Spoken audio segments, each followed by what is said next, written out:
un poco también bajo una presión, bajo la crisis, pero igual es importante conocer de esta temática.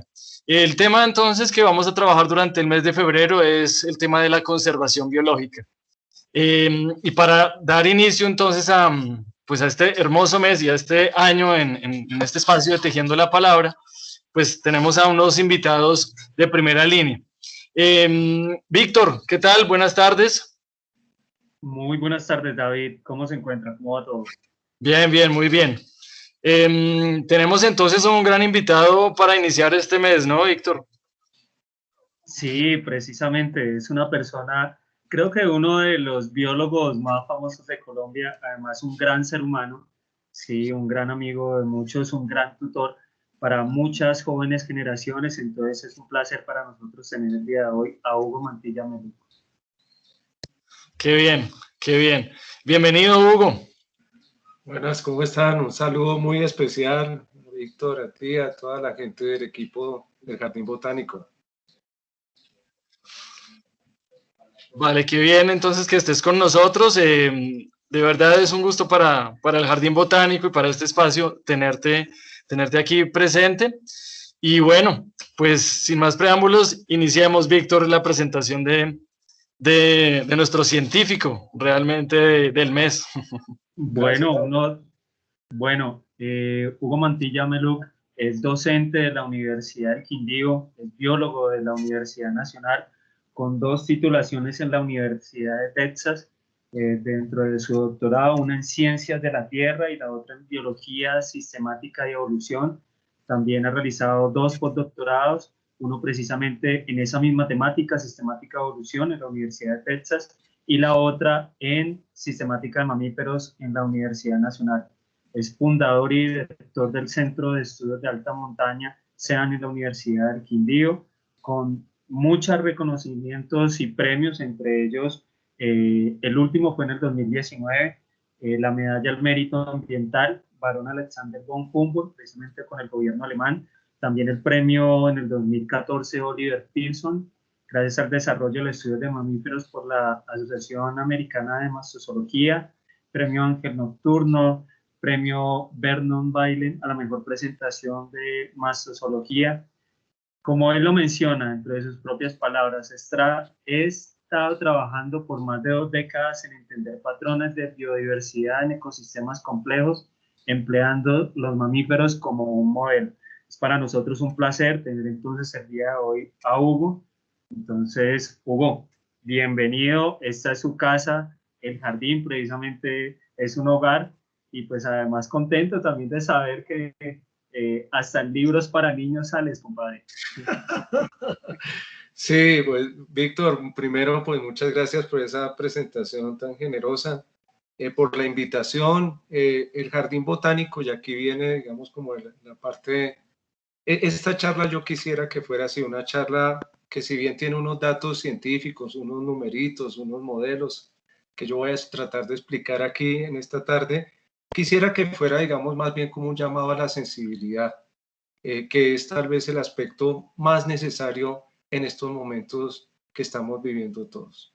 Gran parte, digamos, de la problemática que estamos viviendo, no solo en Colombia, la humanidad, en particular nuestra ciudad de Bogotá, está derivada del tema de la insensibilidad, de cómo nos cuesta percibir la problemática del que está al lado. Entonces, en ese sentido de las sensibilidades, realmente el Jardín Botánico es una de esas figuras icónicas en mi vida. Yo muy temprano, muy niño, hacía estos álbumes de plantas, herbarios que le ponían a uno. Iba con mi papá por el barrio recogiendo hojitas y él me dijo, lo voy a llevar a un lugar donde hay más plantas que las que usted ha visto en toda su vida. Y yo no podía pensar que hubiera un lugar con más plantas que hubiera visto que fuera el jardín de mi abuela. Y sí, había un lugar que tenía plantas de absolutamente todas las clases y todos los sitios. Había sitios donde uno entraba y sentía el calor. Todavía tengo esa sensación en la piel de estar en el Jardín Botánico muy niño sudando en el lugar donde estaban los cactus, y luego pasar y reproducir una selva amazónica en un espacio como Bogotá. Para mí eso fue determinante y en gran medida, digamos, pues hoy me tienen que aguantar esta tardecita hablando de biología gracias a la motivación, en parte, digamos, parcial de lo que fue esa visita al Jardín Botánico. Después fui con uno de mis tíos muy queridos, científico, que también participó pues en la construcción de lo que ahora es uno como persona. Yo voy a compartirles una presentación en este instante. Entonces, déjenme, me organizo aquí porque no soy muy ducho en esto, pero creo que, a ver, no sé, creo que ahí vamos de a pocos. Y me avisa si ya están viendo la presentación. Perfecto, ahí ya la vemos. Ahí ya la ven, sí. Bueno, muy bien. Entonces, el título que yo he querido poner hoy... Antes de que inicies, ¿la puedes poner en pantalla completa? Ya está un poco retrasado el video que llega, pero ya está. Vemos como la siguiente diapositiva que vas a poner también. Claro, no, sí, pero ya aquí la tengo en pantalla completa. No sé qué pasa acá. Espera, déjame un momentito. Pantalla completa, vamos a ver por qué. Aquí sí no sé cómo es esta nota. A ver, vamos, regáleme en un minutito. Tranquilo. No, ay María. Yo no veo también la siguiente. Veo también la siguiente presentación. Espérate un momentito si hacemos esto. A ver. Prueba de pronto allí en donde dice configuración de visualización, quizá. Configuración de visualización. Bien. Duplicar presentación, cambiar el modo de vista del moderador. Ahí creo que ya. ¿Sí? ¿Sí? Sí, perfecto. Bueno, creo que ya estamos entonces conectados. Bien, yo he querido escoger este título, qué pena, por el fallo técnico, que es la fina franja verde, el trazo del amor. Y espero convencerlos al final de la presentación que no se me fue la mano en romanticismo y poesía en escoger el título, y que realmente el título tiene que ver mucho con lo que yo quisiera transmitirles del mensaje científico que tengo preparado para hoy. La primera reflexión que quisiera hacer es que le echáramos un vistazo a esta primera imagen que les tengo aquí. Eso que están viendo ustedes acá es cómo se ve la Tierra desde una nave espacial. Y todos dirán, bueno, esa imagen hubiera sido, digamos, muy exitosa y tal vez muy novedosa por ahí en los 60s. Ahora todos conocemos que esto es así. Entonces, ¿cuál es la novedad de esto? Yo quisiera que me acompañaran en pensar en el ancho que tiene la atmósfera con respecto al tamaño del planeta. Realmente es una fina línea muy, muy, muy, muy delgada. Es casi que un suspiro. Pareciera que si uno fuera un gigante y soplara, pues salen como todas esas nubes disparadas al espacio estelar aquí, porque realmente es una capita muy fina. Pues esa capita fina y una fracción, que ahorita vamos a ver de qué dimensión, es la que contiene todo lo que nosotros denominamos como vivo. Toda la vida conocida del universo próximo está contenida en esa capa tan delgada. Es casi como un trazo de una pluma, algo muy, muy, muy delgadito. ¿Qué tan delgado es esto que les estoy mostrando acá? Es el sitio más alto que tiene la rugosidad de la Tierra. Este es los famosos Himalayas. Y ahí donde se ve blanco, ahí donde ustedes ven que es nieve, pues ya en ese punto ni siquiera hay mucha vida. Ya ahí empieza a ser complicado para los sistemas vivos existir. Y si nos fuéramos al sentido contrario, al fondo del mar, que es lo más profundo que conocemos, el sótano de la Tierra, pues ya después de 500 metros también parece que empieza a ser complicado encontrar mucha diversidad, e incluso ciertas formas de vida ya desaparecen a esa profundidad. Entonces, si nosotros nos ponemos a pensar, yo les he puesto aquí al lado un mapita de Google donde está el Jardín Botánico en una esquina y el barrio Usaquén en Bogotá, que no está muy lejos, ahí ustedes se pueden poner a contar cuadras, a unos 3 kilómetros. Pues en una distancia como esto está contenida toda la vida que nosotros conocemos en este planeta. Y esa condición de que la vida esté asociada a un espacio tan reducido es lo que hace a la vida en la Tierra supremamente sensible a cambios que nosotros decimos, pero ¿qué problema hay que se suba la temperatura a 1 grado, o que llueva un poquito más, o que llueva un poquito menos, o que el viento sople un poquito más fuerte o sople un poco más duro? Pues resulta que al estar concentrados en esta capa tan fina, cualquier cosa que pase en cualquier lugar de la extensión de la Tierra tiene un efecto muy fuerte sobre eso que es la vida. Una manera muy importante, una manera muy vivencial de confrontar cómo la vida se ha seleccionado para esa fragilidad, para esa sensibilidad. Yo les voy a pedir el favor que hagan esto, que se froten las manos un poco y sin tocarse la mejilla, sientan la temperatura de su propia mano. ¿Qué tanta diferencia puede haber ahí? Menos de 1 grado, 1 grado centígrado en un universo que tiene de menos 200 y pico Kelvin hasta incandescencias solares, y nosotros los seres vivos estamos preparados para percibir esas diferencias en temperatura que son muy finas, casi imperceptibles para muchos sistemas.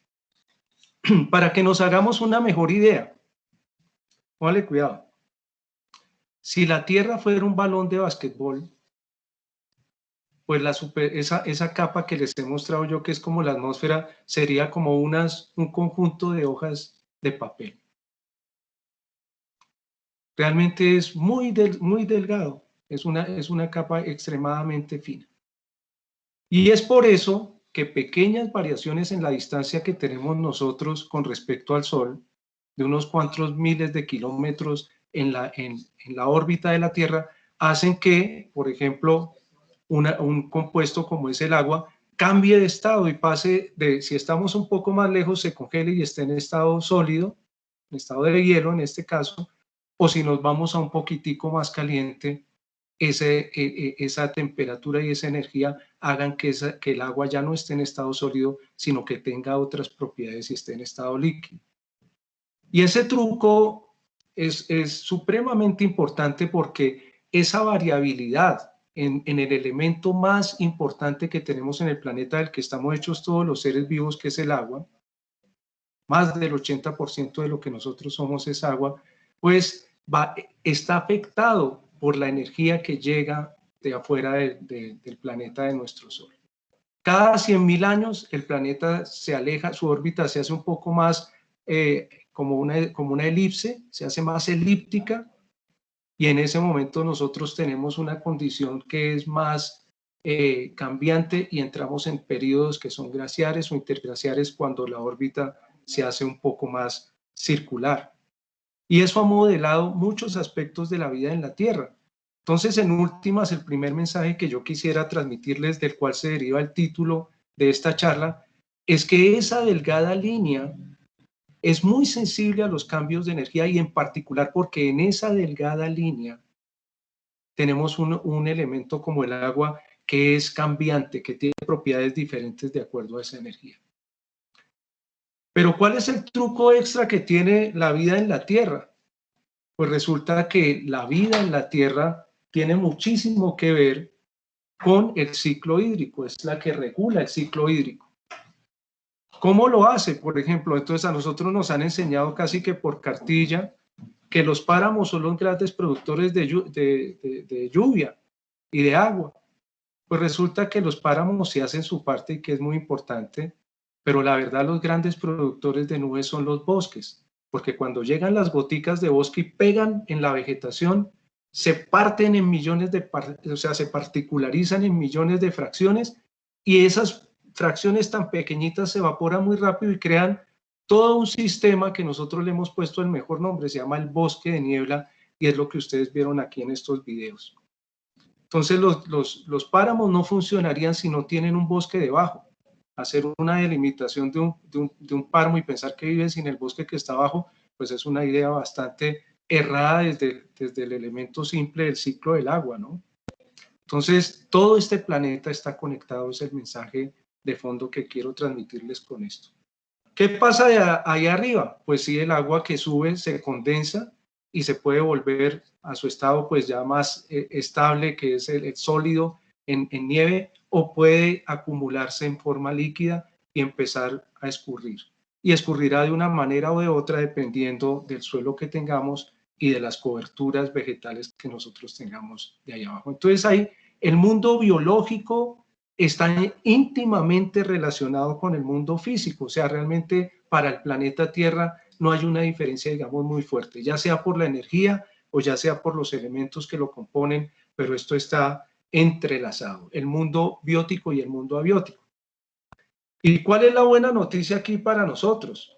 Pues la buena noticia es que Colombia es campeona. Hoy me enteré que Mariana Pajón sigue compitiendo y sigue ganando medallas por el mundo, pero aquí tenemos, así como nosotros ostentamos, digamos, récords en el deporte, aquí algunos de los representantes, pues también nosotros tenemos una serie de récords en términos de cómo se ha expresado la vida en Colombia como territorio.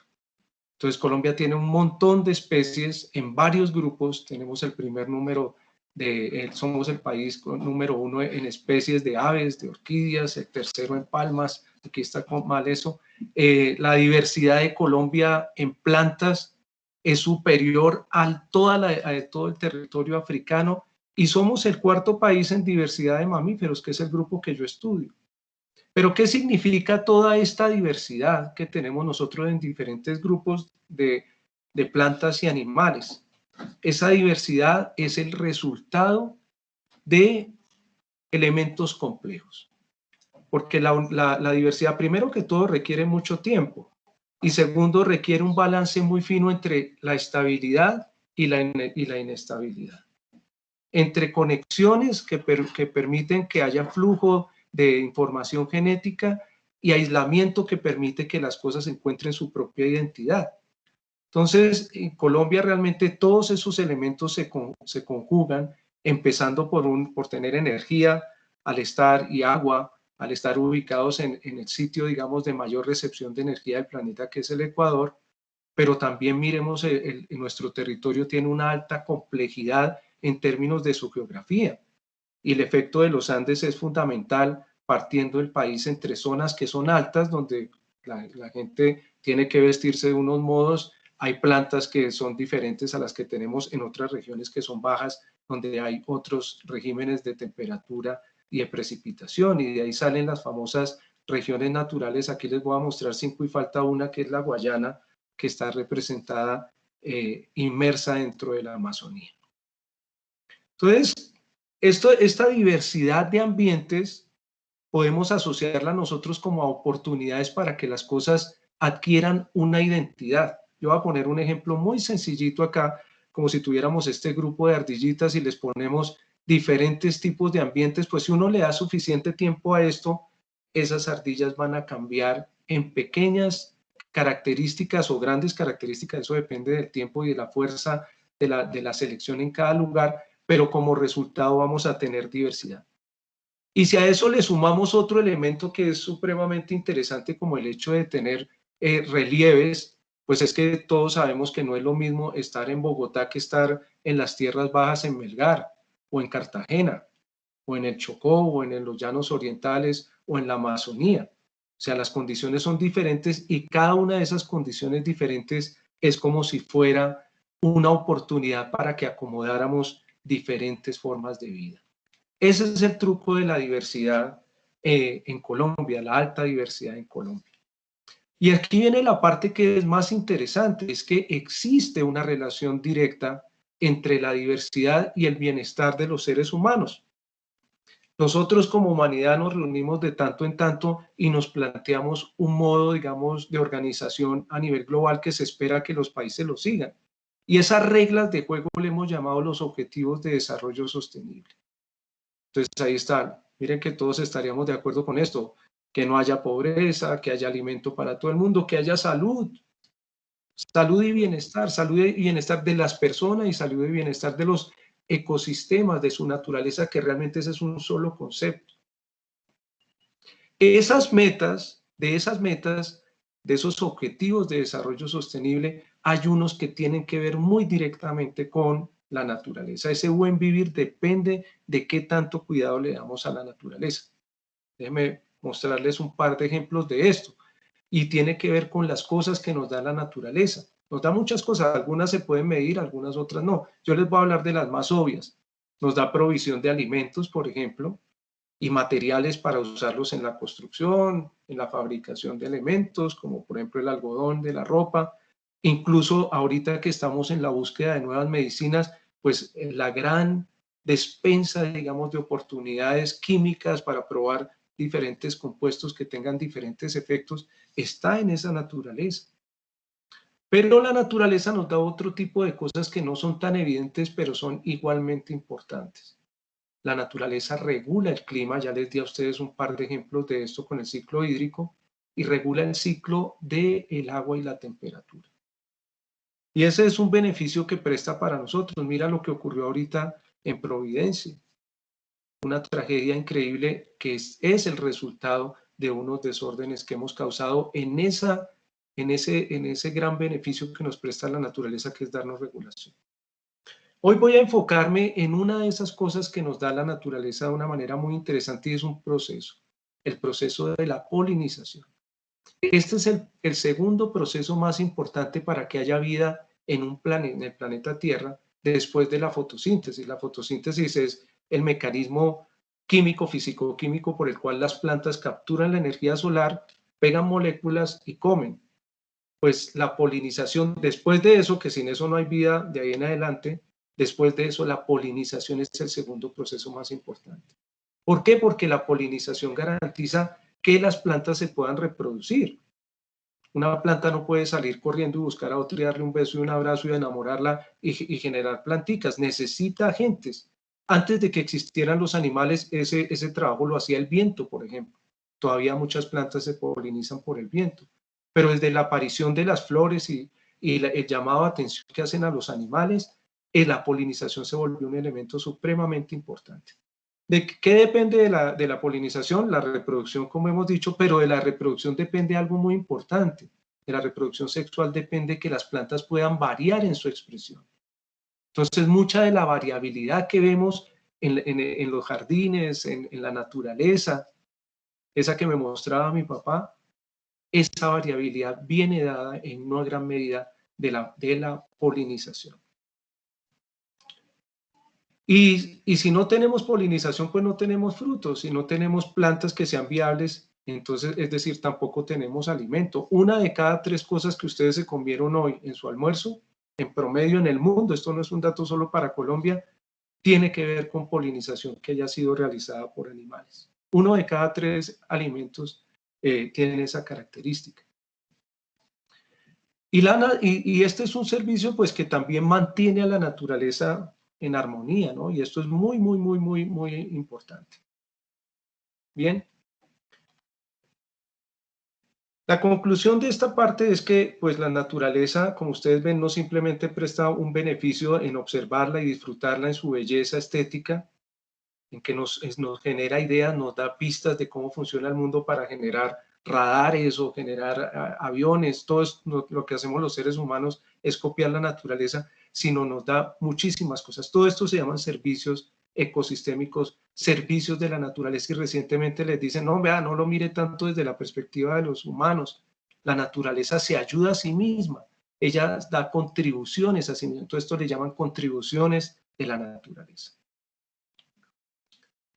Y miremos los mamíferos, enfoquémonos un poquito en los mamíferos. Pues primero, tienen que estar ustedes de acuerdo conmigo que los mamíferos son un grupo muy diverso.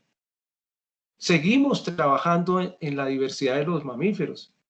Hoy estamos en este mes, estamos de plácemes porque compañeros de la Fundación La Palmita y de la Universidad de Caldas y la Universidad Nacional encontraron una nueva especie de murciélago para Colombia, de los llanos orientales, una especie muy bonita. No les diría el nombre porque no sé si ya está publicada, pero tiene un nombre muy bonito y los invito a buscarlo, ahí queda la tarea. Una especie llanera de murciélago nuevo, toda una alegría. Bien, dentro de esta diversidad de los mamíferos, los murciélagos son el segundo grupo más diverso después de los ratones. Y también tendrán que estar de acuerdo ustedes conmigo que si ustedes pensaban que había una sola clase de murciélagos, pues se equivocaron. Miren la variabilidad que hay en las formas de murciélagos. Y esta es una sola familia. Entonces tenemos la medalla de oro porque Colombia es el país que más especies de murciélagos tiene en el mundo. Nosotros acumulamos la gran mayoría de especies de murciélagos de estas formas tan increíbles. Y aquí en este mapita de calor, en esta parte roja, podemos ver que esa diversidad está asociada a la Guayana colombiana, pero que realmente todo el país tiene un montón de especies. Incluso estas partes que se ven azules, pues ahí hay 40 especies, 30 especies. O sea, ¿y cuál es la gracia? Pues que no son las mismas las que están acá, que las que están en la Orinoquía, que las que están en los Andes, que las que están en el Caribe o en el Chocó. Claro que compartimos muchas, pero cada región tiene su propio, por lo menos, arreglo de especies muy particular que lo define. Y los murciélagos son muy interesantes. Por ahí un microfonito sonando. Yo les pediría el favor que lo apagaran, que no le interrumpamos a los otros. Esa diversidad de los murciélagos tiene una característica que ya les voy a contar. O sea, como ustedes se imaginan, pues tantas especies tienen que hacer las mismas cosas. No, van a hacer cosas muy distintas. Muy distintas. Dentro de cada uno de estos grupitos que representan géneros de murciélagos, miren que, por ejemplo, estos de nariz así muy alargada, esto que ustedes ven acá es una estructura que tienen no para olfatear, sino para emitir sonidos a través de la nariz. Estos murciélaguitos muy, muy raros, o sea, realmente aquí esto es un juego de imaginación increíble. Mira, aquí hay un ojito, acá está la boca, esta es la oreja súper desarrollada, pero es que este no es el único dentro de ese grupo. Hay muchos y cada uno tiene sus particularidades. Esa variación se refleja también en funciones y algunas de esas funciones importantes vienen dadas por las funciones alimenticias. Entonces, hay murciélaguitos que se alimentan de insectos, la mayoría se alimentan de insectos en el mundo, y hay murciélaguitos que se alimentan de vertebrados pequeños, como por ejemplo este que come ranas. Y para saber si las ranas son venenosas o no, tiene unas papilas en el mentón, toca la rana y las señales químicas que tenga la rana en la piel le indican si esa es venenosa o no. Pero también hay murciélaguitos que se alimentan de sangre, sí los hay, son pocos, pero eso es un modo muy elaborado de carnivoría. O sea, un murciélaguito que se alimenta de sangre es como un león, pero un león el león es muy brocha al comer. El león se come todo, se come los huesos, se come los pelos, luego lo escupe, o sea, no es selectivo. Estos sí, estos hacen un rotico pequeño. Si les pudiera, si la cámara diera, les mostraría aquí, esto hay una heridita de estos, alguna vez me mordió uno, y uno ni se da cuenta porque estos animalitos tienen anestésico, tienen anticoagulante y chupan unas goticas. Y tenemos todo un grupo qué pena, me retrocedo yo acá, se alimentan de néctar, que son en los que nos vamos a enfocar, y los que se alimentan de fruto, de los que también le vamos a dedicar un ratito.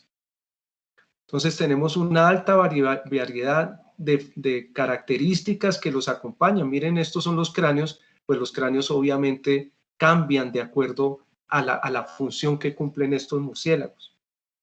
En las plantas, hay plantas que han detectado esto y han condicionado su evolución. Déjenme hablar así coloquialmente. Esto realmente se ha dado al azar, pero hay una relación muy estrecha entre los murciélagos, sus morfologías, estos que tienen el hocico muy largo, y las corolas de las plantas también se han adaptado a esa condición.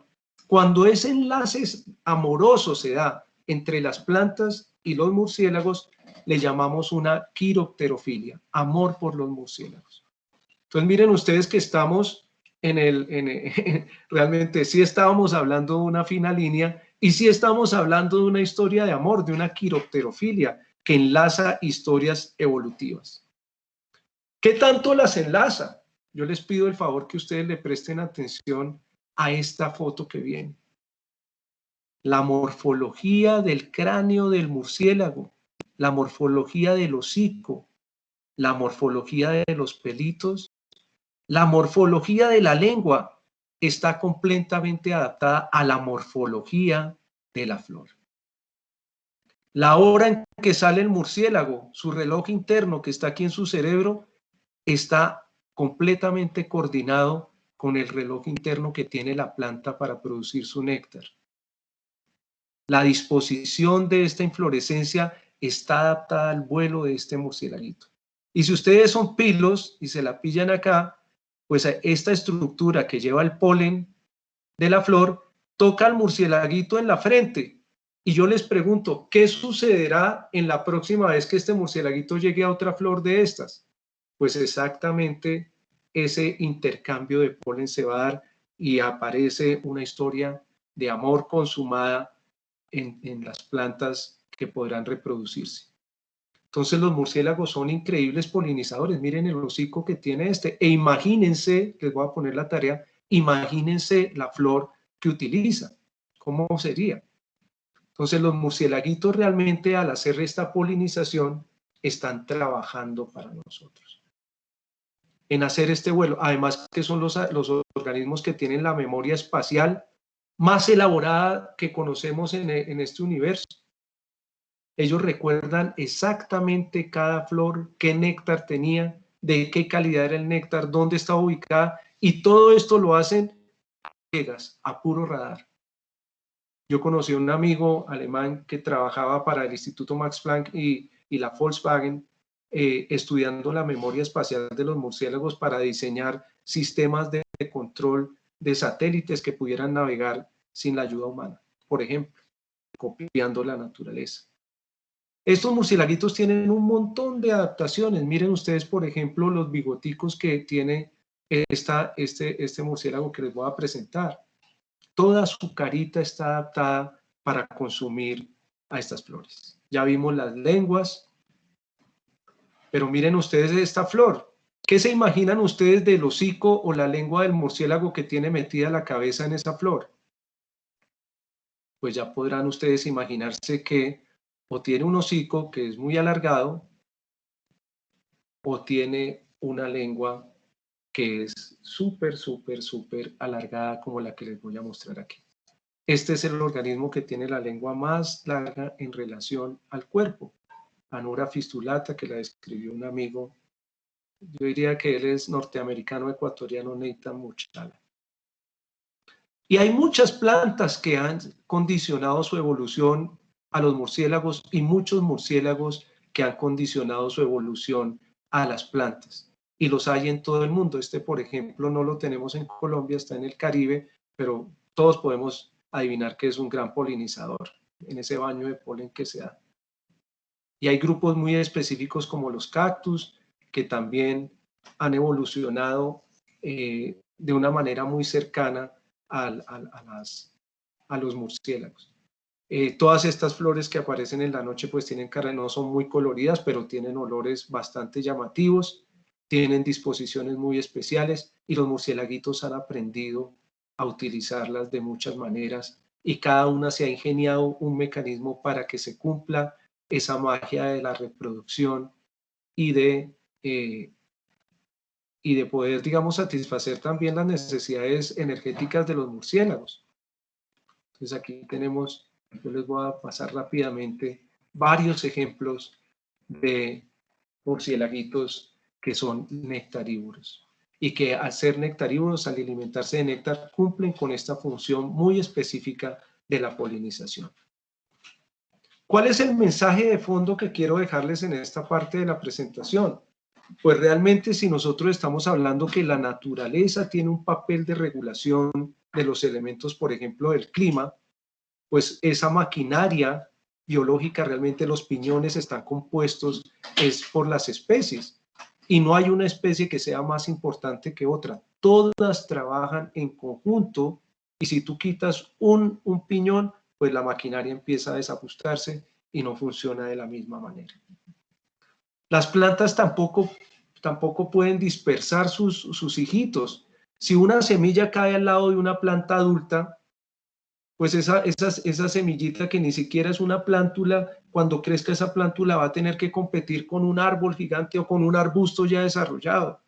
Entonces, cuando los murciélagos vienen y consumen esas semillas y las defecan al vuelo, realmente están bombardeando por todo el universo las semillas. Eso se llama dispersión y es otra función muy importante de los murciélagos.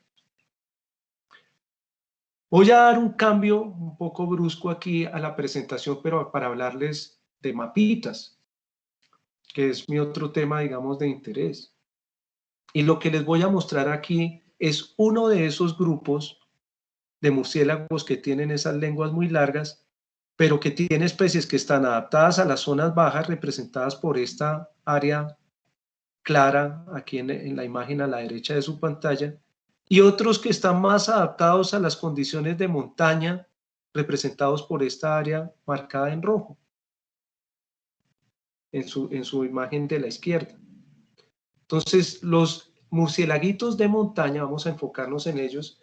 ¿Qué podemos hacer nosotros con ellos? Una de las cosas que hemos investigado es qué condiciones les favorecen a estos murciélaguitos de montaña para vivir bien, para que encuentren las plantas en que ellos pueden libar. Y esas plantas están ubicadas, obvio, sobre ciertos suelos, pero bajo ciertas condiciones de temperatura y bajo ciertas condiciones de precipitación o de lluvia, como habíamos hablado al comienzo.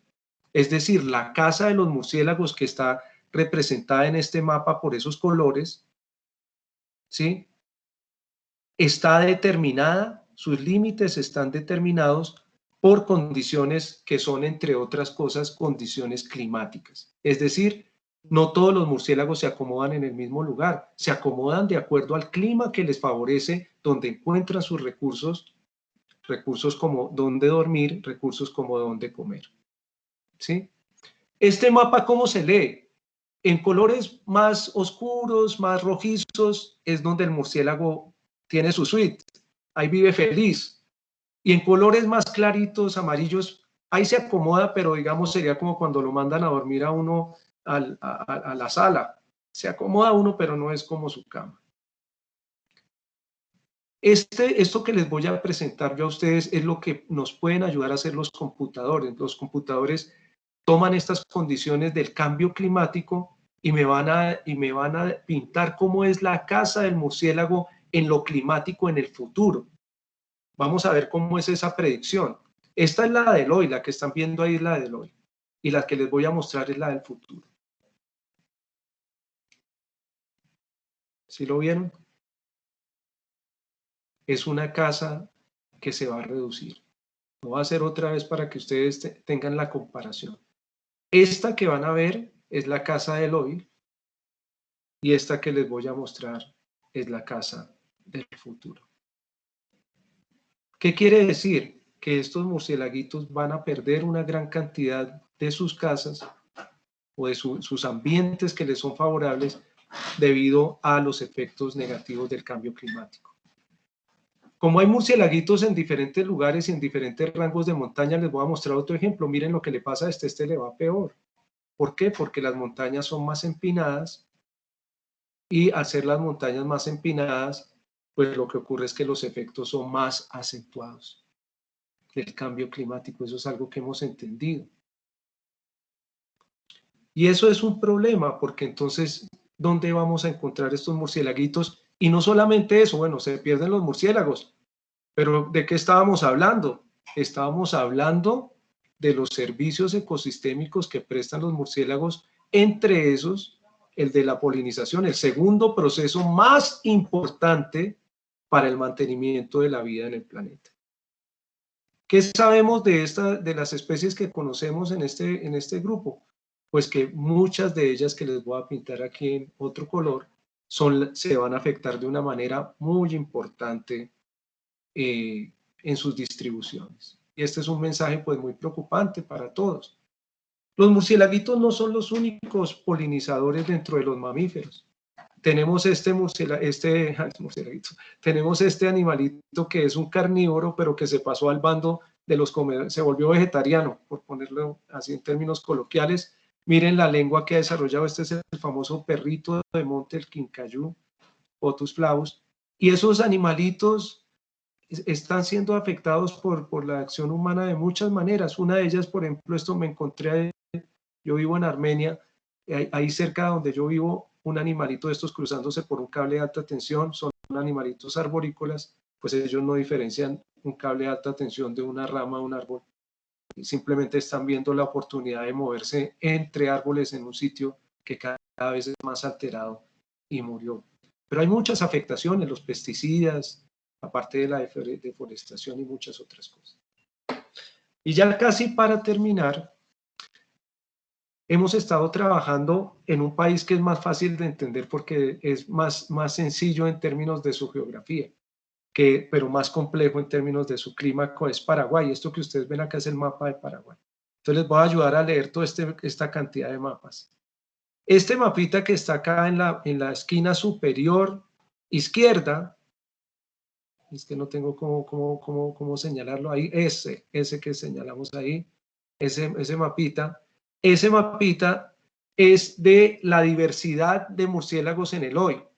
Si ustedes ven, tiene mucho rojo, tiene mucho amarillo, que quiere decir que hay más de 18 especies, más de 16 especies en esos lugares. Y el que está al lado, si me ayudan con el cursor, el que está justo al lado es el mapa de la proyección que tenemos a 50 años bajo el modelo más pesimista de cambio climático. Entonces vemos que no solamente se pierde mucho de la diversidad, sino también vemos que la diversidad se mueve en un país, o sea, de un lugar a otro. O sea, las especies quedan como arrinconadas sobre la parte sur del país. Los mapas que están abajo corresponden a las formas que se alimentan de frutos. Y los que están acá abajo, más abajo en la tercera fila, en la parte izquierda, esos son los que se alimentan de insectos. Es decir, independiente del hábito alimenticio que tengan estos murciélaguitos, van a verse afectadas sus diversidades en número y en la ubicación de esas diversidades. No les traigo a los nectarívoros porque en Paraguay hay pocas especies de nectarívoros y la única que pudimos modelar, pues no la tengo aquí, pero pierde el 97% de su distribución. Y otro dato más alarmante, lo que vemos acá, los mapas que están como más coloridos ahí, están más coloridos porque lo que nos está mostrando es la combinación de especies. Entonces, en la de arriba donde dice Molosidae, esa es una familia de murciélaguitos insectívoros, tienen carita así como de viejito, como se ve aquí en este dibujo. Esos murciélaguitos en el hoy están acomodados en Paraguay en al menos 21 arreglos de especies, o sea, 21 maneras diferentes de combinar las especies de murciélaguito en esta familia. En el escenario de cambio climático, lo que vamos a ver es una reducción a solo 9 maneras de acomodarse, una homogenización del país.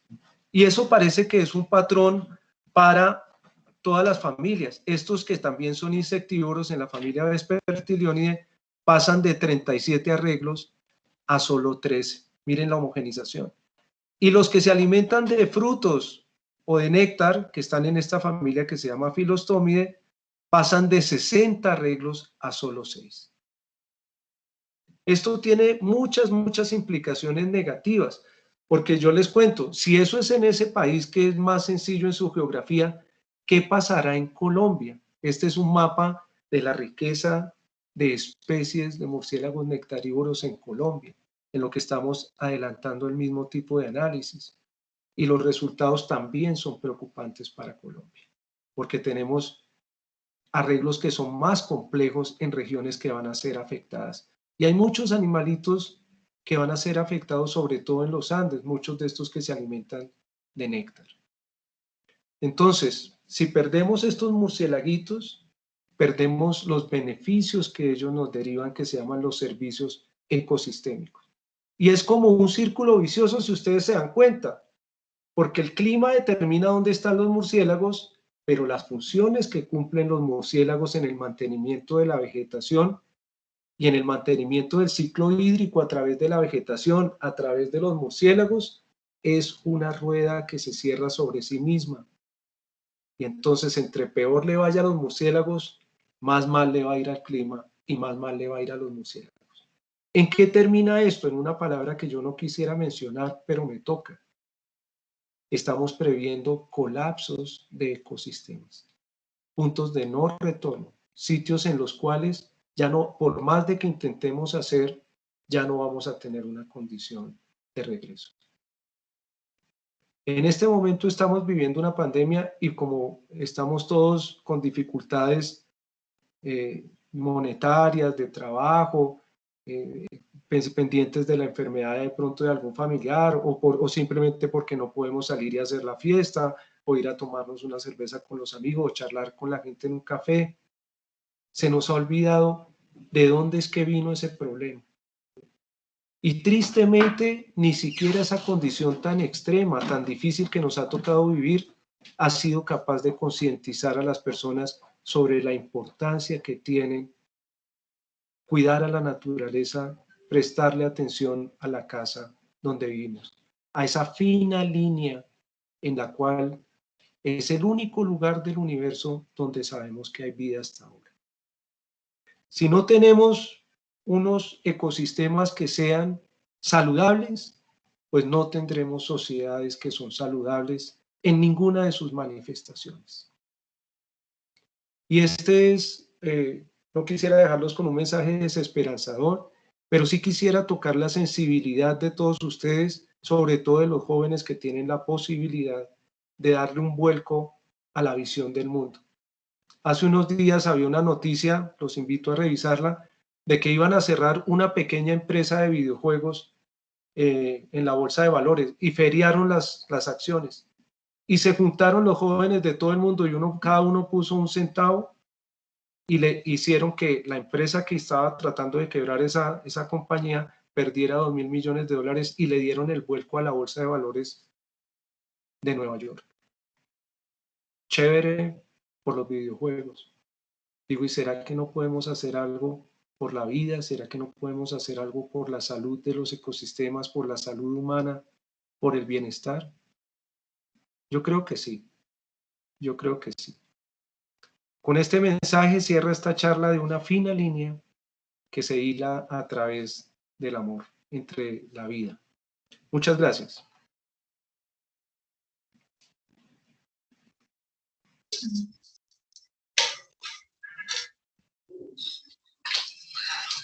Vale, Hugo, muchísimas gracias por tremenda exposición, por el gran mensaje que realmente que nos deja. Insisto también y comparto contigo, pues las cosas no deben sonar desesperanzadoras. Hay aún muchas cosas que necesitamos hacer hoy, no esperar a mañana para hacerlas, porque como tú dices, estamos muy cerca y cada vez más, cada segundo que pasa, estamos más cerca de ese punto de no retorno. Pero bueno, también queremos un poco desde el jardín y también, como Hugo nos comenta, del trabajo que él hace y que muchas otras personas hacen en este país y en muchos países de este planeta, están cada vez más enfocados a darnos cuenta de ese punto de no retorno, que está más cerca, que necesitamos actuar ya, prontamente. Y ese tipo de cosas, porque hay que afectar, no solamente es el plan de no, ponernos todos y abrazar árboles, sino necesitamos afectar también un poco pues, plantearnos nuevos sistemas económicos o por lo menos repensarlos, ¿no? Las cosas están interconectadas y los murciélagos no están lejanos del sistema económico, aunque parezca traído a los cabellos, pero es que esa relación está ahí.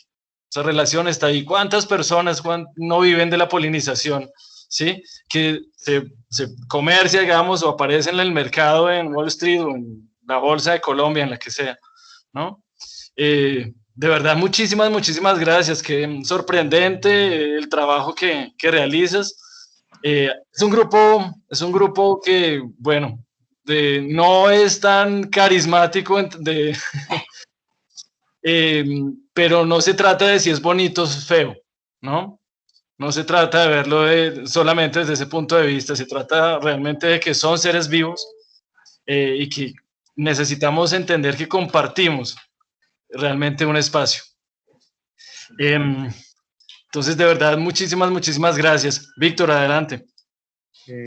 No, pues Hugo, en realidad, sabe que también vi la noticia y tanto de los chicos como me hizo recordar también el artículo o los diferentes artículos y ahorita todo el tema que está manejando el profe Gerardo Ceballos, ¿no?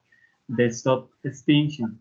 Precisamente saber que un elefante precisamente cada, cada hora se muere un elefante y que le quedan menos de 30 años, o saber precisamente que ya en menos de 5 no hay rinocerontes. O sea, son datos fuertes, pero son datos precisamente que nos ponen a pensar y a repensarnos tanto a la vez de nosotros, nuestra labor como educadores, pero también nuestra labor como seres, ¿no? Hugo, te quería preguntar tres cosas, como para abrir un poco la discusión. La primera, pues teniendo en cuenta lo que ha pasado precisamente en Santurbán, ¿sí? Y en los últimos procesos que se han realizado, la importancia de la delimitación de los páramos, pero que se incluya ese bosque de niebla, ¿no? Que en varios procesos como no se ha tenido un poco en cuenta. La segunda, quiero que nos cuentes un poco, y aprovechando precisamente esta audiencia, cómo nace el Centro de Estudios de Alta Montaña de la Universidad de Quindío. Precisamente, que es un cuento bastante interesante, creo que muy pocas personas lo saben y creo que es algo muy interesante. Y un tercer punto, que creo que ya muchos investigadores lo estamos comenzando a trabajar y es algo que me parece como una visión mucho más holística, y es el tema de soluciones basadas en la naturaleza, el tema de agrobiodiversidad, agrosocioecosistemas, precisamente, que como científicos, como investigadores nos hemos dado cuenta que muy pocas personas escuchan nuestros discursos, ¿no? Como ahorita, precisamente a través de esos servicios ecosistémicos, podemos precisamente contarle a los tomadores de decisión cómo poder hacer más sostenibles nuestras acciones, pero cómo en la cadena también una acción genera mucho daño. Me acordaba también del profe Rodrigo Medellín con este tema del tequila. Por lo menos aquí en el jardín nosotros hablamos y a los muchachos le decimos, ¿a quién le gusta el tequila? Algunos a mí, ¿cuál es el polinizador de la planta de agave del tequila? A mí me encanta. O sea, pero muy pocas personas saben que los murciélagos precisamente son uno de los principales polinizadores. Entonces ahí creo que con este tema los dejo como para que nos cuente un poco más, compadre. Bueno, de nuevo agradecerles toda la atención y la paciencia con la presentación. Yo sé que fue un poco, digamos, ambiciosa, pero quería traerles varios puntos que generen justamente pues estas y otras inquietudes. Con respecto a tus preguntas, ya se me olvidaron. Bueno, la primera, el tema de la delimitación de páramos, ¿no? La importancia. La delimitación de páramos. Bueno, realmente, a ver, esto es una visión completamente personal, o sea, personal. Yo creo que el hecho de establecer, por ejemplo, figuras de conservación se sustenta en la mejor de las buenas voluntades que pueden existir. O sea, cuando tú designas un área de conservación, lo haces con la expectativa de que esa figura que adorna como una barrera ese ecosistema que consideramos importante o esa área que consideramos importante, la va a proveer de unas herramientas, sobre todo legales, ¿no? A veces pasar de la parte legal a la parte práctica es complejo, pero la va a adornar de unas propiedades que van a garantizar la existencia de la diversidad y, como hablamos hoy, garantizar que van a prestarse ciertos beneficios que derivamos de la naturaleza. Y en el caso de los páramos, esa era la intención. O sea, que a través de la protección de los páramos se protegiera el recurso hídrico, por ejemplo. Pero yo creo que, como toda iniciativa, pues no es completa, ¿no? Y puede ser muy mal interpretada.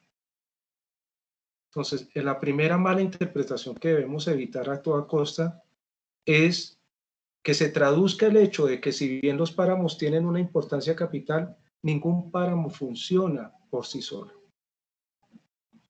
Ningún páramo funciona por sí solo. Tú le quitas al páramo el bosque que está abajo y eso que está allá arriba, que son cojines que acumulan agua, se vuelven un estropado.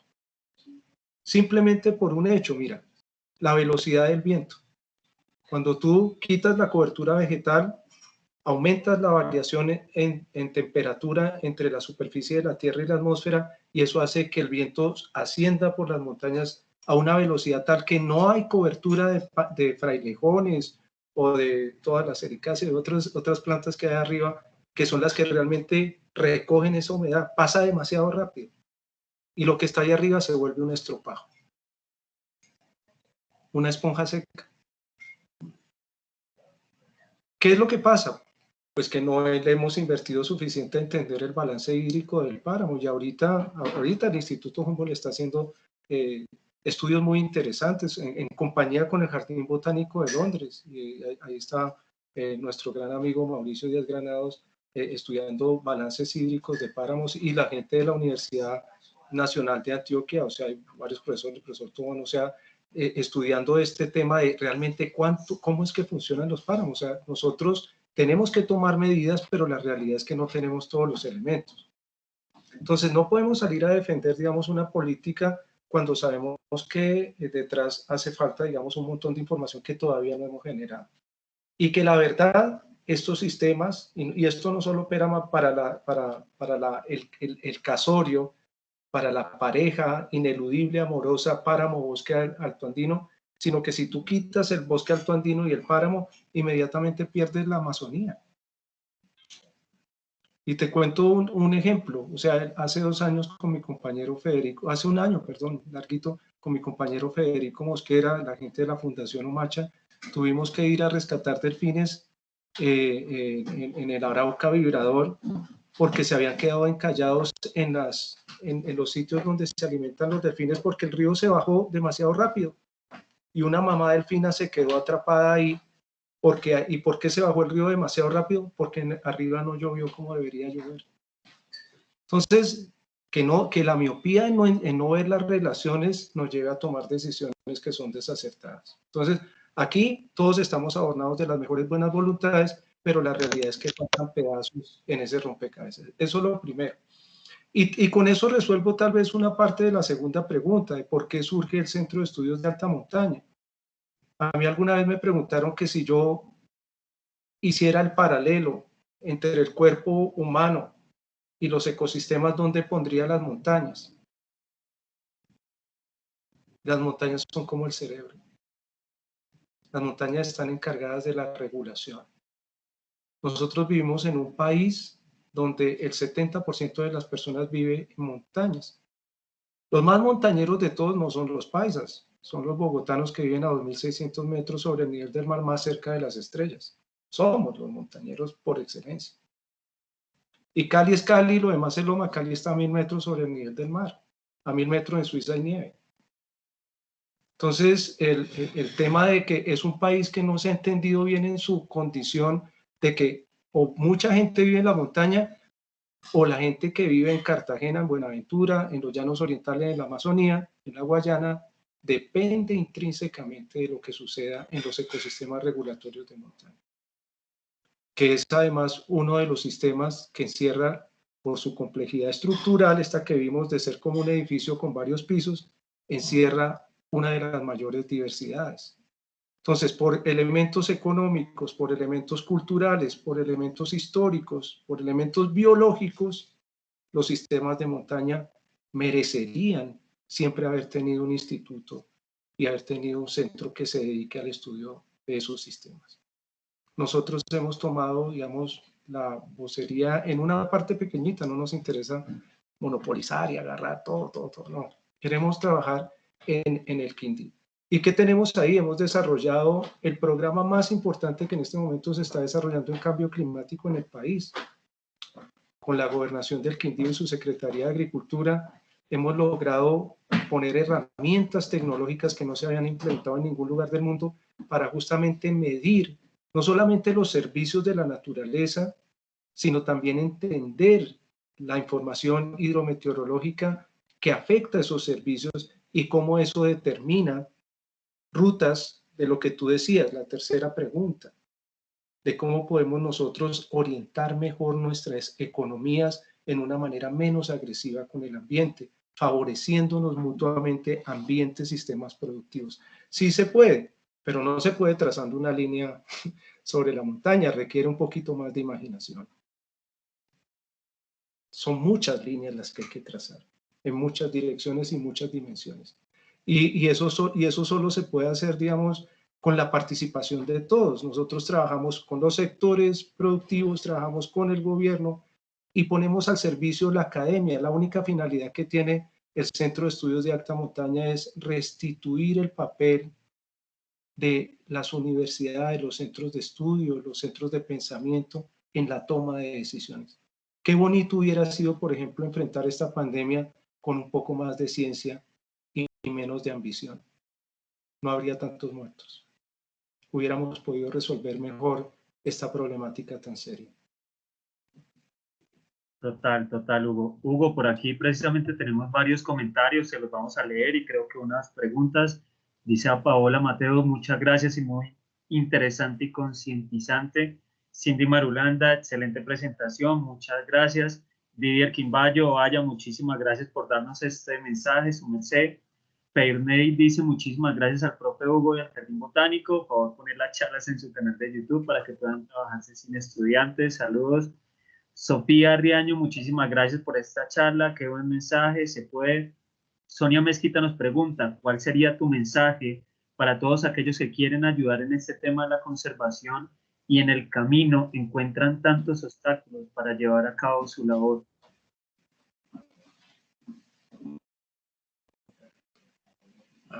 ¿Me la respondes o si quieres sigo hablando? Y Sara Maya, muchas gracias. Qué pena, es que se me fue la conexión un segundo, se me fue tu conexión un segundo. Hay una pregunta, Sonia Mezquita pregunta, sí. ¿Cuál sería tu mensaje para todos aquellos que quieren ayudar en este tema de la conservación y en el camino encuentran tantos obstáculos para llevar a cabo su labor? Bien, el mensaje que yo diría es realmente, no están solos. Ninguno de nosotros los que tenemos esta intención estamos solos, somos más. Pareciera que no, pero somos más. Sí hay necesidad de un poco de tenacidad y sí hay necesidad de un poco más de concientización y nunca pensar que lo que uno hace, digamos, como que cae en terreno muerto, pareciera. Y eso es parte del truco. El mundo se parece como a la Guerra de las Galaxias. Yo realmente soy tan viejo que cuando yo vi la Guerra de las Galaxias la vi como para tener muñequitos, pero nunca me hubiera puesto a coleccionar camisetas ni nada. La disfruté mucho, pero yo sí recuerdo que la Guerra de las Galaxias iba de que había un mundo como de malas personas y un mundo como de gente chévere. Yo creo que somos más la gente chévere y que los poquitos que hacen el daño se organizan mejor. Y tienen la fuerza, digamos, también de garrote y tienen elementos, digamos, para que los hacen ver como más grandes de lo que son, como unos tacones. Pero realmente yo sí creo que en el fondo, incluso de esas personas, existe un buen ser humano. Existe una persona que valora la vida, ya sea la propia o la de su mamá, o la de sus hijos, si los tiene, o la de sus hermanos. Y eso es lo que realmente nos conecta como humanidad. Entonces, yo diría que uno de los trucos es como formémonos en la parte científica, seamos grandes científicos, pero más que nada seamos buenas personas. Porque si eres un gran científico y eres una mala persona, o si te guía la ambición, el odio, el rencor, la envidia, o sea, pues realmente solo serás eso, un gran científico. Entonces, yo creo que el punto es que sí somos más los del lado de la luz, los del lado no, decir de la luz también es sesgado. Yo me quedo en el lado de los murciélagos escuchando todo con mucha atención. La oscuridad también tiene sus cosas bonitas. O sea, no no caer en estos juegos, más bien es como, yo creo que tocar la sensibilidad del ser humano. El ser humano tiene cosas muy bonitas y las puede sacar siempre. No sé, Andrés, si tienes algo para comentar. Sí, pues quisiera hacerte una pregunta. Claro. Quizá un poco técnica, a lo mejor, pero no estaría de más. Tú nos mostrabas, por ejemplo, estos análisis en Paraguay. ¿Cómo, digamos, cómo es posible o cómo se hacen estas proyecciones? ¿Cómo saber que hoy hay 60 especies, ¿vale? Pero ¿cómo saber que a lo largo del tiempo, 5, 10, 15 años, vamos a llegar a tener 6, o sea, solo van a haber 6, ¿vale? ¿Cómo llegan a una conclusión como estas? Bueno, realmente ahí, bien, la pregunta es súper interesante y me demuestra pues que me requería más tiempo para contar un par de cosas. Lo que cambian son los números de arreglos de especies. O sea, realmente especies que se pierden, como que se pierdan del territorio de Paraguay porque se pierden las condiciones en las que pueden vivir, pues son pocas, ¿sí? Pero los arreglos, las combinaciones de especies, la diversidad beta que llaman, esa sí se pierde de una manera más fuerte que la diversidad alfa, que es el número de especies. O sea, tú puedes seguir teniendo 5 especies en esta área, pero ya no tienes los mismos arreglos de especies. Eso es lo primero. Lo segundo, ¿cómo se hace? Yo hago parte del comité asesor científico del panel intergubernamental de cambio climático. Se llama. Son 260 científicos en diferentes áreas.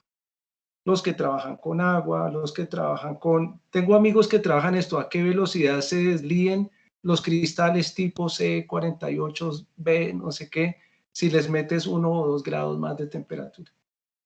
Entonces, esas informaciones particulares sobre afectaciones derivadas del calentamiento global se ponen en conjunto dentro de algo más grande que se llaman los modelos de circulación.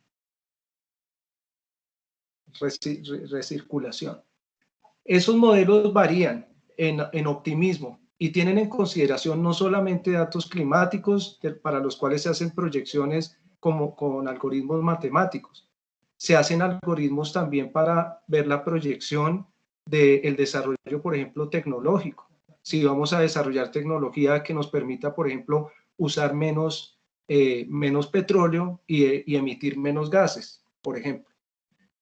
Se hacen proyecciones económicas para saber si los países van a aumentar en su capacidad adquisitiva per cápita y las personas no van a tener que salir a cortar un palo de leña para cocinar, sino van a adquirir otro tipo de cosas, o si también derivado, digamos, de ese crecimiento viene asociado o viene aparejado un control demográfico de humanos, si somos menos, si somos más, si tenemos más educación, si tenemos menos educación.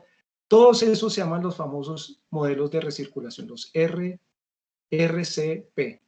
Esta proyección que yo les presenté viene de un RCP el menos optimista, en el cual todo lo malo puede ocurrir. ¿Y por qué decidimos utilizar este? Pues porque parece que todo lo malo está ocurriendo. Cada vez estamos deforestando no menos, que era la proyección, sino más.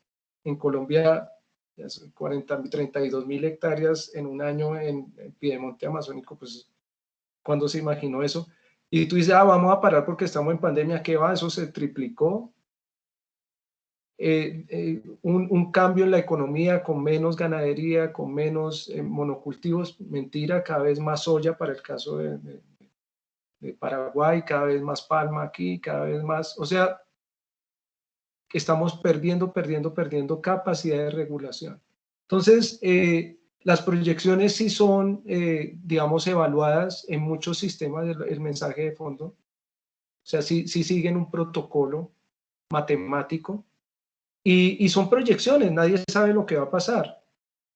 Sigue siendo tirar los dados y ver qué va a pasar, pero tiene la ventaja de que tiene en consideración o trata de tener en consideración el mayor conjunto de variables, no solamente biológicas, sino aquellas económicas también y físicas que tienen que ver con el clima. Y lo que hacemos nosotros no es decir que las especies van a desaparecer, que las condiciones óptimas para esa casa que dibujaba yo son las que parece que no van a estar. Ya si los murciélagos se acomodan a esa condición extrema, puede ocurrir.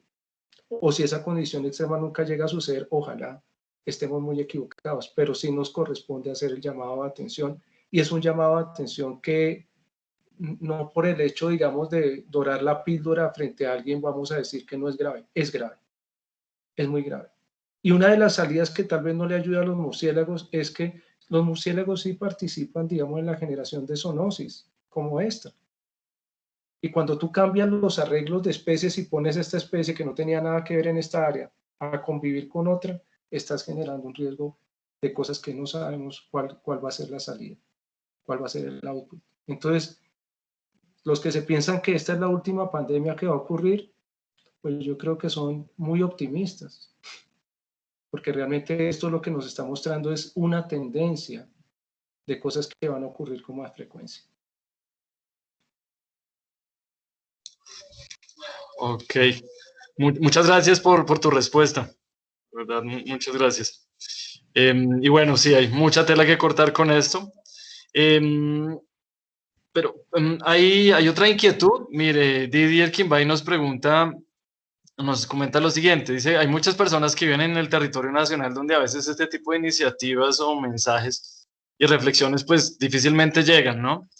Él se cuestiona un poco que frente a esto, pues si hay alguna estrategia o recomendación que se le ocurra que se pueda reducir, en la que se pueda reducir esta brecha en el tiempo. Claro, mira, yo lidero, digamos, un proyecto de cambio climático, pero no es solo para hacer modelitos matemáticos y mapas con colores. Empezamos a trabajar el año pasado uno de los componentes más importantes que tiene el proyecto, que es el componente de apropiación social de conocimiento. Y desde octubre hasta lo que llevamos ahorita, se han impartido más de 30 talleres, no, mentiras, son como 200 y pico talleres que han impactado 800, casi 1000 personas de diferentes sectores, incluyendo un punto muy importante, los niños de los colegios del Quindío. Y en este año comenzamos a trabajar directamente en los municipios, con las UMATAs, con las alcaldías, con la gente que está en los sistemas rurales. Entonces, no solamente que la idea es poder cobijar más de 1.760 personas que vengan de diferentes sectores. Entonces, no solamente los universitarios, no solamente la gente que tiene acceso a los colegios, sino la gente que trabaja también en las instituciones, la gente que trabaja en el campo. Nos interesa llegar a todos. Yo creo que todo el mundo es capaz de entender todos los mensajes por complejos que sean. Lo que hay es malos profesores. Lo que hay es tal vez un poco de falta de imaginación en cómo transmitir las ideas, pero todo el mundo puede entender todo. Yo no soy de las personas que piensen que hay temas que son restringidos para cierto tipo de personas. Hay lenguajes que no son adecuados para ciertos contextos. Entonces, la estrategia o el consejo que daría yo es, tú tienes que conocer tu territorio, tú tienes que conocer a la gente, tienes que ir y hablar con ellos. O sea, yo sé quién es doña Ludivia, he vivido en su casa, le he ayudado a preparar el café, la aguapanela, he ido a cortar la leña con el hijo, o sea, y soy biólogo, o sea, y soy esto, pero yo tengo que saber qué es lo que hace la gente, cómo vive, para realmente poder aterrizar las ideas de estas matemáticas y estas otro tipo de cosas que requieren su espacio y tienen su lenguaje. Pero yo te digo, yo en mi vida, a lo largo de mi vida, yo no he encontrado limitación para transmitir mi mensaje a las personas que he querido. Me ha faltado es tiempo, recursos para poder llegar a diferentes lugares. Pero siempre es una cuestión, digamos, de la voluntad que tú tienes para llevarle el mensaje al otro. Y las comunicaciones entre personas, este es el otro mensaje tan bonito para quien hizo este comentario tan clave, tan fundamental. La comunicación siempre es uno a uno. Cuando nos comunicamos somos una persona frente a otra persona.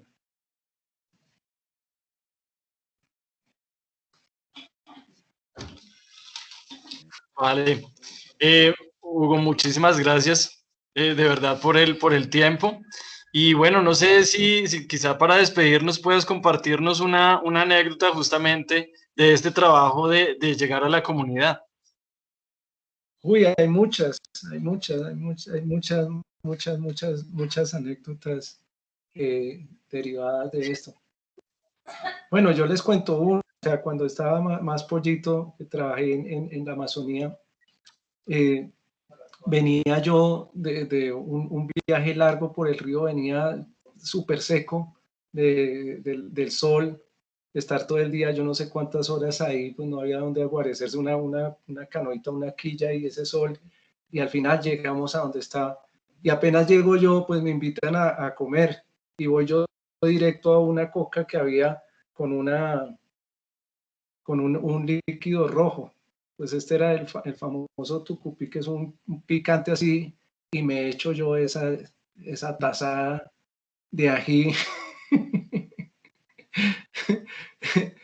Les dije, ¿puedo comenzar por esto? Y me dijeron, pues sí, usted siga. Seguro me vieron como muy machito, ¿no? Y salí yo corriendo pues a tratar de buscar algo que tomar. Pero no, realmente, digamos, hay muchas, la interacción con los niños es muy linda, la interacción con la gente siempre es muy hermosa. No quisiera dejarlo solo en términos de anécdotas, sino de la vivencia, de la comunión de la vida cotidiana. O sea, me parece a mí que es tan enriquecedora que cada una de esas experiencias se llevan realmente en la memoria y en el corazón. El tucupí, que es un ají hecho con hormigas, ¿no? Es un ají hecho con yo no sé qué. Hormigas y termitas, ajá. Uy, no, me encanta la ají, pero una sopa de esas. Sí, todavía le recuerdo. Bueno, compañerísimos, no sé si hay más preguntas, más comentarios. Eh, no sé, Víctor. Pues de pronto los invitaríamos a llenar una encuesta en la cual precisamente acaba de postear nuestra compañera Paula Chávez, precisamente que nos ayuda como a evaluar todo este tema. Igual los comentarios siguen habiendo, nos dice por aquí O Silva, excelente conversatorio, muy útil para entender la valiosa función de nuestros polinizadores y sus enormes servicios ecosistémicos. Claudia Yaguirre, reconectarnos con la biodiversidad es un deber. No podemos llamarnos protectores si no conocemos la importancia de cada una de las partes de los ecosistemas. Este lugar, este territorio es muy importante para la existencia humana. Somos los extraños, los invitados y los estamos despojando. Melissa Chavarro, excelente presentación. J. Rodríguez, excelente presentación. En realidad, varios comentarios en ese sentido.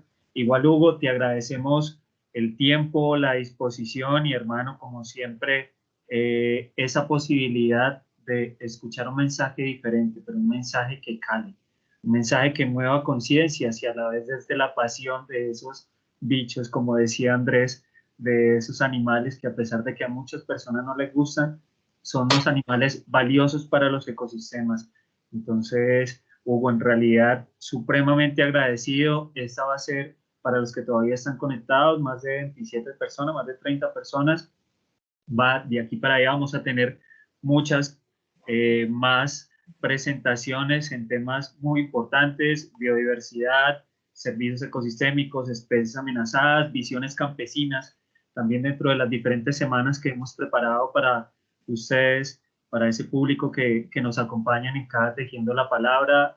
Vamos a hablar precisamente de especies amenazadas, pero también queremos hablar desde el territorio, de esos procesos de conservación fuerte que se están dando en diferentes zonas, también a nivel de cultura, la población afrodescendiente a través de la música. Entonces, los invitamos precisamente para esta serie de charlas y prácticas también que vamos a tener en diferentes temáticas. Entonces, ¿no? Y agradecerle enormemente, Hugo, más que ser un profe, un amigo, es alguien de la casa, hermano, y se le espera para cuando quiera.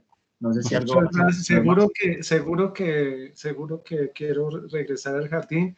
Yo le agradezco mucho a Víctor. Víctor es una de las personas más queridas para mí. Lo conozco hace muchos años y que sea el momento también admiro mucho tu compromiso en cada una de las cosas que has hecho. O sea, yo creo que tienes ese punto extra que es el que ojalá todos tuvieran. Gracias al jardín, por el jardín han pasado grandes amigos, o sea, muy queridos míos, compañeros de la Universidad Nacional y de otras instituciones.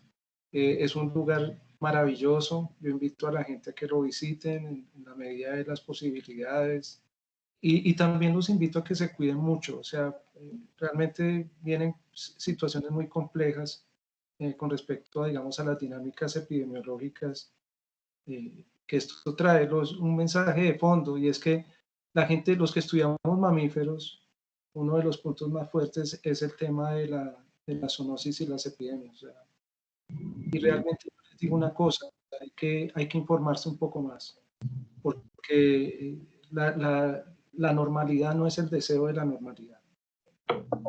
O sea, todos queremos que esto pase, todos sabemos que esto tiene afectaciones de diferente manera, pero la peor manera de empeorar un problema es negándolo.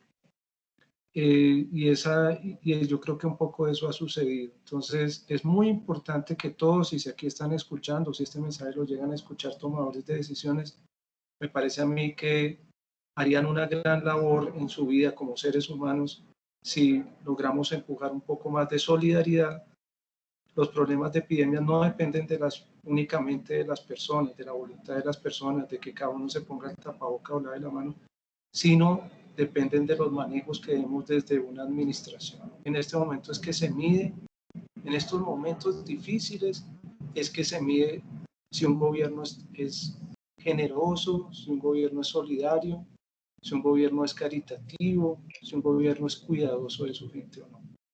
Es en estos momentos, en los momentos de las tragedias, no es en los momentos de la abundancia, es en este instante que la gente requiere. Entonces, pretender que aquí no hay un problema y dejar a la gente en la pseudo realidad de una aparente normalidad, me parece a mí que solo va a traer más tristezas en muchos hogares. Un abrazo grande a todos.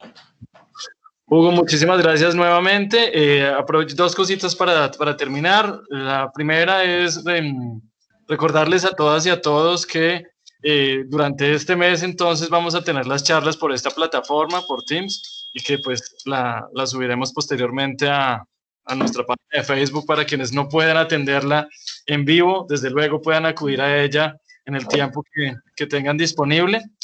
Y lo segundo, yo creo que uno de los mensajes que uno quizás siempre quisiera escuchar como profe es algo como lo que te dice Sofía Riaño. Gracias. Personas como usted me impulsan a perseguir mi sueño de ser bióloga.